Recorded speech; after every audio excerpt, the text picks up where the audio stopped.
good morning.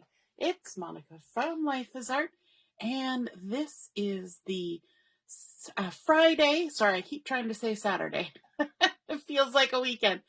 Friday, 10 a.m. technique at the Down East online crop, and we are going to be looking at doing some ink blending and some silhouette stamping, and I'm just getting my video off on the side, ready to go. Some people have been experiencing some issues with Facebook, including myself, and it has meant that some people are having difficulty seeing the things that have been posted. So if you are having difficulty seeing the games and challenges that are posted, and the challenges for today, number 4, 5, and 6, as well as game number 4, have already been posted. If you go onto the event page and you cannot find them, let me know, message me, and I will send them to you in Messenger. Facebook has done something bizarre, and I have had issues with this in the past. But now apparently other people are also having the same issues where Facebook is just not showing them what's happening in the event. And so just message me if you are unable to see those things, and I will get them to you so that you can continue to work on the projects throughout the weekend. And also, we will try maybe next month doing the crop as a group instead of an event, and see if that helps. So that's what I'm planning for next month. I can't really change this month's because we've already started, and there's lots of lovely artwork posted. Now, if you have access to a computer as opposed to a mobile device, the computer is doing a better job at showing you what's in the crop. However, on my end, I can't actually see what you're commenting for some reason. My husband is working on it, so we will see how it goes. Anyway, enough of technology. We are looking at the April to June catalog. The featured collection this month is Hello, Darlin'. But for our technique this morning, we're not actually using anything from this collection. We're going way to the back of the book, and we are going to take a look at the June stamp of the month. It's called Botanical Shadow, and it is a really cool kind of stamp set in that it's silhouette stamping. There's a couple sentiments, so we've got grateful for you and thanks so much. Then there's these two scenes here. One is sort of a distance scene where it's, I grew up in the country, so this looks like a tree line, a hedgerow, well, where the fence goes along the edge of the field and there's trees and things happening in a row. So this looks like a fence row to me. And then down here, we've got sort of marshy grass, those ornamental grasses that people grow in the city, but out in the country, it's just what grows on the soggy parts of your field. So it's a little bit marshy. And then there's also a couple extra little ones that you can add in and make a little bit of a statement on the side. So we are going to look at some ink blending and silhouette stamping today. And so let's get going. I am going to start out with a piece of white daisy cardstock. And this white daisy has been cut to 4 inches by 5 1/4, so it's just a little bit smaller than a standard card side. Good morning, Joanne. Nice to see you're watching up bright and early. If you're joining me live today, just say hello or howdy so I know you're here. And if you have any questions, let me know. And if you're watching later on replay, you can just say replay and I can see who stopped by. So we are going to start with this 5 1/4 by 4 inch piece of cardstock. I'm going to use it on the horizontal for this card because I'm going to be using my stamping platform, and I have I don't know if it even says on it. I have the Misty, but it's like the smallest one, the Misty Mini.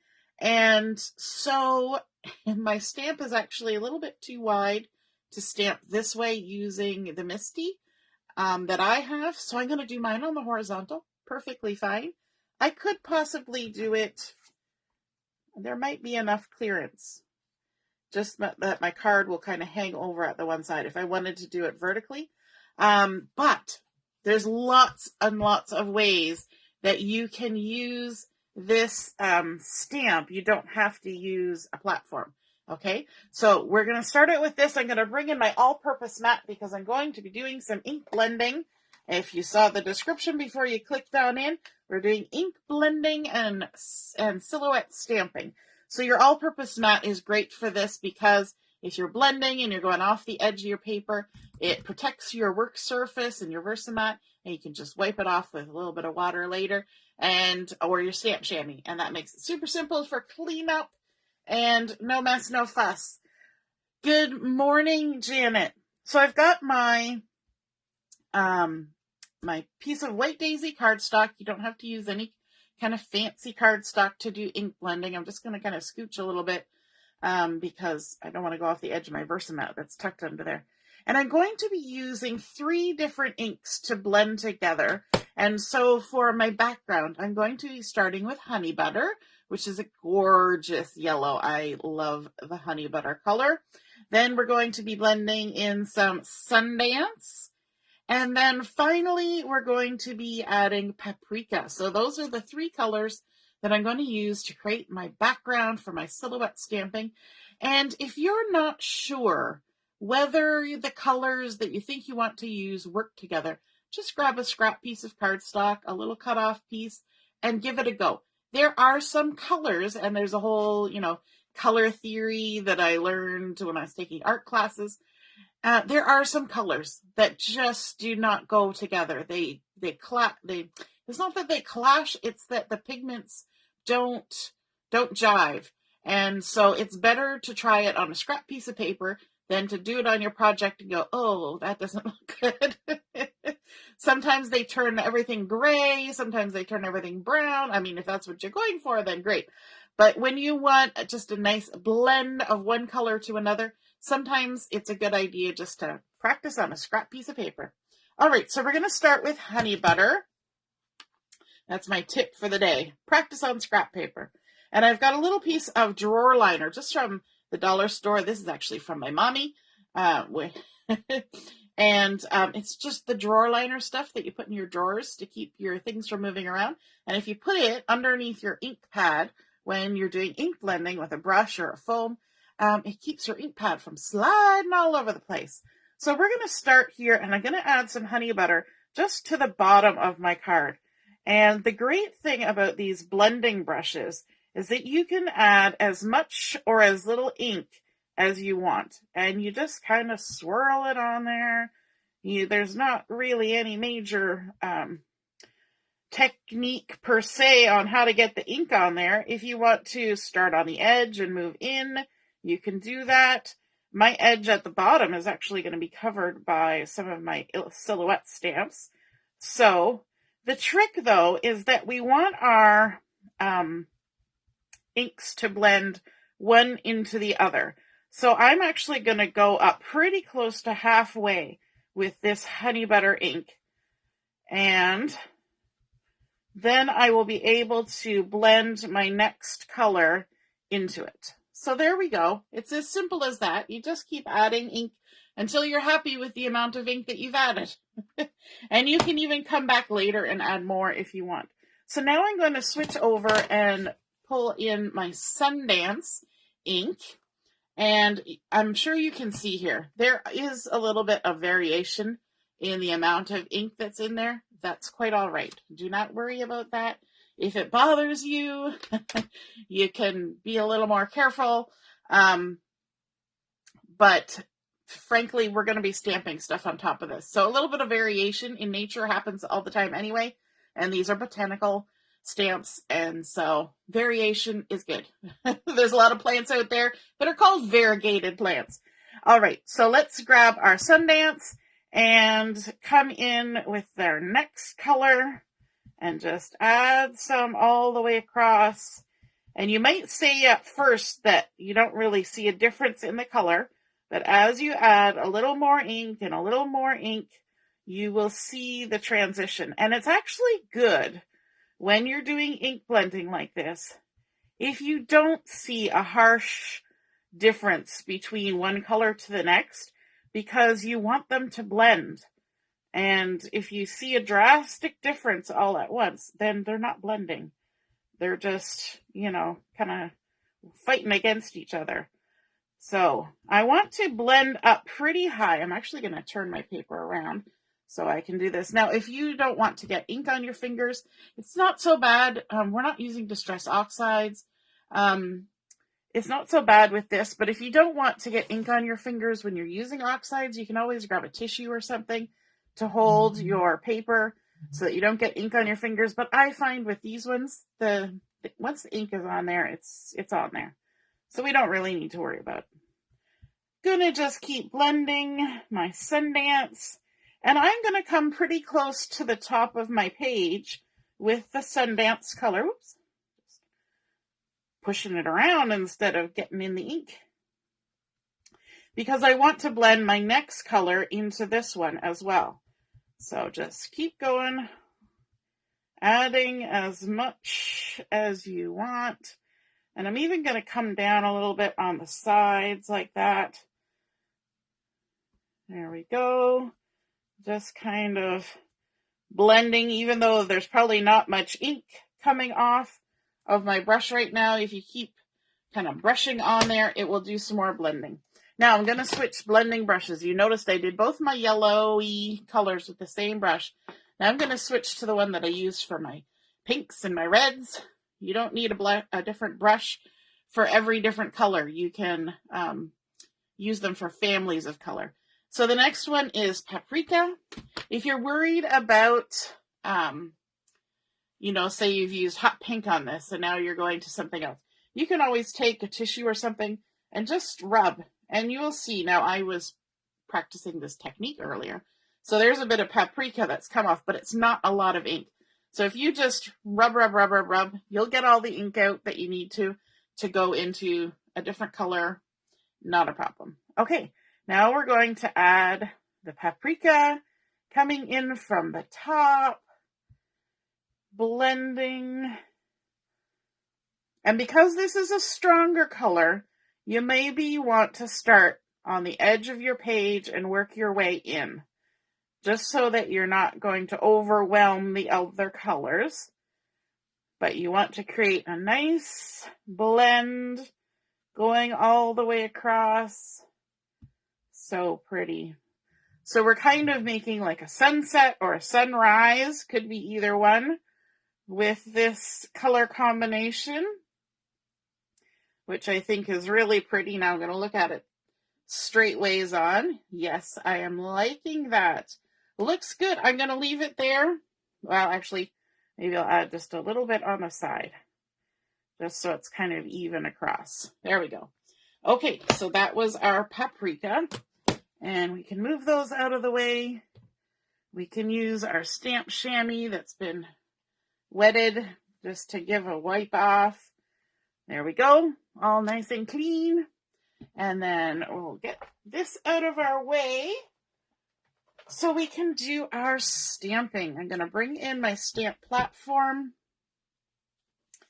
And now, normally when I put something in my stamp platform, I stick it right down into the corner like this, so that if it ever lifts, I can just tuck it right back in the corner and it's all tickety-boo. Now, if I had been thinking on my feet ahead of time, I would have probably actually cut my paper a little bit bigger and then trimmed it down afterwards. But I didn't really think. I just kind of did. So what I'm going to do is I'm going to line my card up to one of the marks on here, just in case. Maybe not that one, that one. And I'm actually putting the bottom down here. I'm going to add my magnet to hold it in place. And if you have a brand spanking new stamp set and you stick it down, you pull it up, you will notice that your paper's going to lift and move a little bit with you. But because I have already used this, it's not going to do that as much. So here is that stamp of the month. And the great thing about the stamp of the month is that you can purchase it for I believe, $27. Or if you place a $60 order, you can get it for the reduced price of $6.75. Or even better yet, if you're a VIP member and you place that same $60 order, you get this for free. You just have to add it to your cart. During the checkout process, it will ask, you want the free stamp of the month? And you say, yes, sir, I sure do. Yes, sirree. So I'm just going to walk my fingers across and take my stamp off. I'm using the one here with the tree line.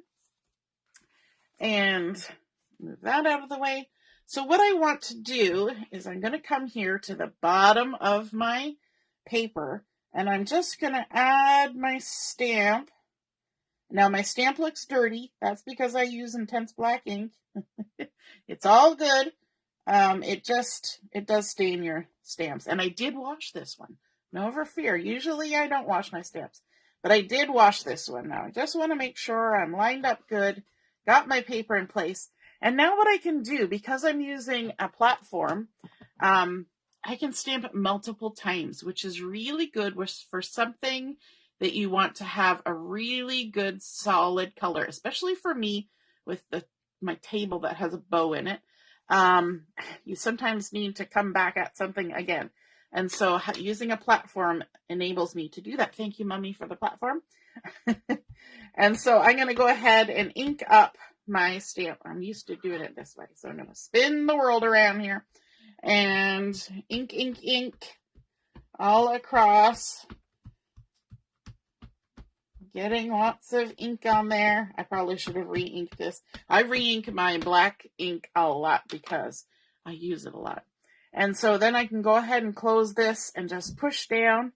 And I usually try to go for near the edge of my table because that's where the least amount of bow is. If you see me ever pulling my stamps closer to me. The other thing you can do is some people get a dry erase brush, like from the dollar store or the office supply store, and then you can just kind of run it around. But I'm multi-purpose here. I just use a Kleenex or a tissue and just rub it around. And then I can also use this for wiping things off later or cleaning my brushes. So, it all gets used. So then we can lift it up and you can see that I need to add more ink. And with the platform, I can just go ahead and do that again.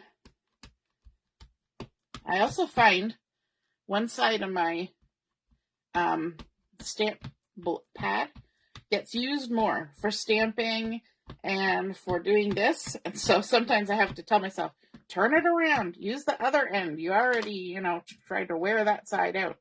So then we can go back and stamp it down again. The other thing is to give decent pressure. You'll see the video looks like it's jiggling around. It's not the video that's moving. It's my table, because my table is actually sitting on, it's a tabletop.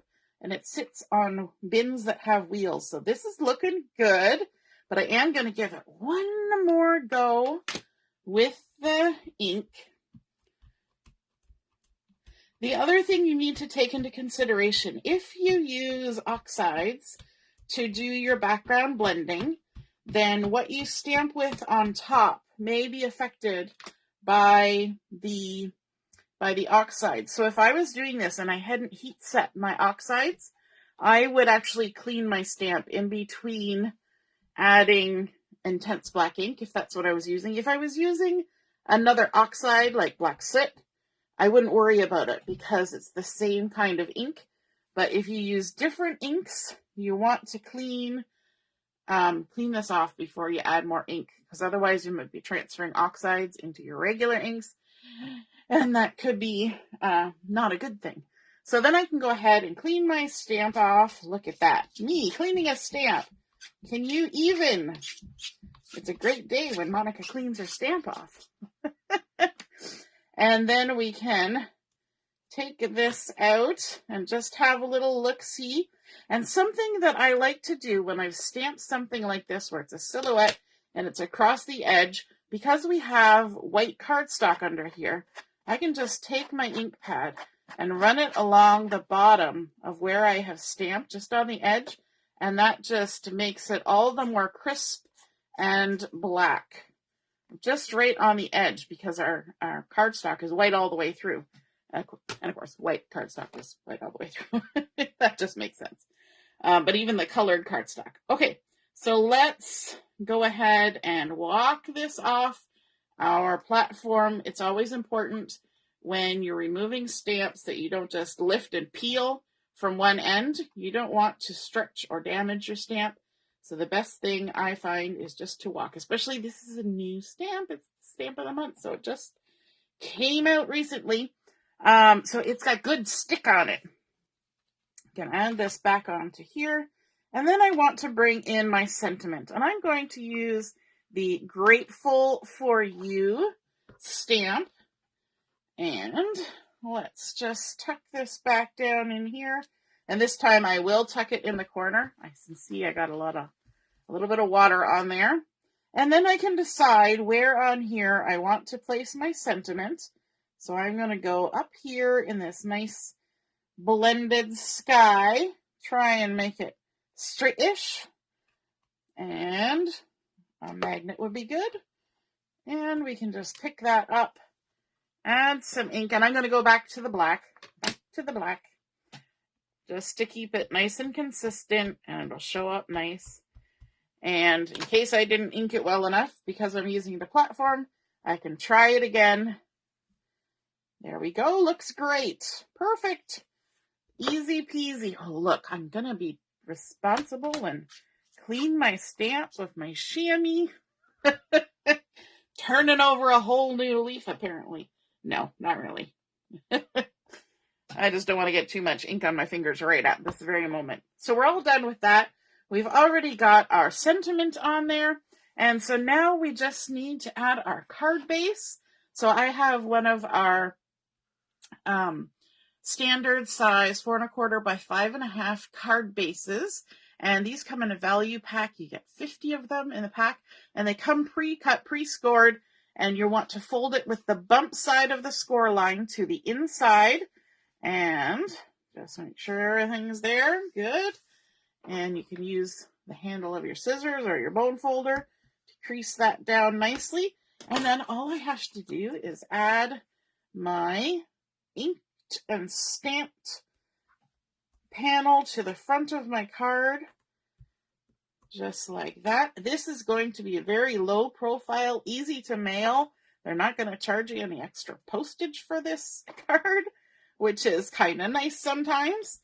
And I like to put my hand and my fingertips along the fold of my card and then push my piece of paper that I'm adding to the front up to it. I find that helps me get everything centered a lot better that way. There we go. And then let's add a little bit of shine to this. And I was kind of wavering back and forth about which thing I wanted to decorate this with. I want to keep it pretty simple because I think this looks stunning just the way it is. And so I've got my gold loose sequins here, which I don't know whether they're completely retired now, but they are retiring. And I was trying to decide because there's gold sequins in here, but there's also iridescent sequins. And I think I'm actually going to go for the iridescent ones as opposed to the gold ones. There's also iridescent ones in the silver loose sequins. So I'm going to go ahead and add some liquid glue here, just a couple dots there and a dot over here just to kind of accent the sentiment on our card. And let me see. Oops, got my pickup tool here. Let me grab. There's one. There's a little tiny one. Oops, I got glue on there now, so now it wants to stick to the glue. Got to give it a little rub. And then let's see if we can find a middle size iridescent one. There's one hiding out right there. There we go. And that is our card completed. We have done our ink blending on our 5 1/4 by 4 inch piece of white daisy. We blended with honey butter, Sundance, and Paprika. And then we stamped with that gorgeous botanical silhouettes or botanical shadows stamp set that is the stamp set of the month for June, creating that lovely tree line so it looks like a sunrise or a sunset, stamped on the pretty sentiment, grateful for you, and then added our iridescent sequins from the gold sequins pack. How beautiful is that? Simple and beautiful. Sometimes we just need those simple, beautiful cards to show off the sentiments that we feel and want to share. So I hope you're inspired by this, and if you create a card with some ink blending and some silhouette stamping, pop a picture of it in the comments when I post the picture of this photo, and I would love to see it. All right, have a wonderful morning, and we will see you at noon for Chat and Craft. And again, if you're having any difficulty seeing the challenges or the game that was posted this morning, just drop me a line in Messenger and I will send those to you. All right, have a wonderful day. Toodaloo. Bye.